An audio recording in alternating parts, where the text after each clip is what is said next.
מטילים מצור מוחלט על העיר עזה. ومش راح يكون في عندكم كهرباء ولا مي بس دمار. Gaza will become an area where people cannot live. זהו מאבק, כפי שנאמר כאן, מאבק בין בני האור לבני החושך. It's an entire nation that is responsible. אנחנו עכשיו מגלגלים בעצם את נכבת עזה, אם תרצה, נכבת עזה. אנחנו לא לוקחים בחשבון שחמאס הוא לא האויב, אלא כל עזה הוא האויב. זכור את אשר עשה לך עמלק, נצטווינו. הם צריכים לזכור עם עמלק, הם צריכים לזכור את זה להרבה מאוד זמן. השתמשו הרבה בימים האחרונים במילה נקמה. אני לא קוראת לזה נקמה, אני קוראת לזה צדק. אני רוצה לשמוע פגזים וארטילריה כבדה. צריך להקים התיישבות יהודית בשטח רצועת עזה, כדי שתהיה שם נוכחות יהודית לאורך זמן.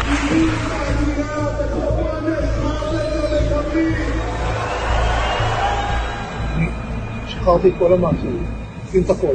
אנחנו לא נדבר לאויב בשפה מערבית מלטפת, אלא בשפה ערבית. אז זה לא תחזור להיות משהו, ממש לא יהיה, נחסל את הכל. כוח, כוח ועוד כוח. שלא הם, לא אמא שלהם, לא הילדה שלהם, לא התינוקות שלהם. אני לא נרדם טוב בלי שאני רואה בתים קורסים בעזה. אני משטחת את עזה.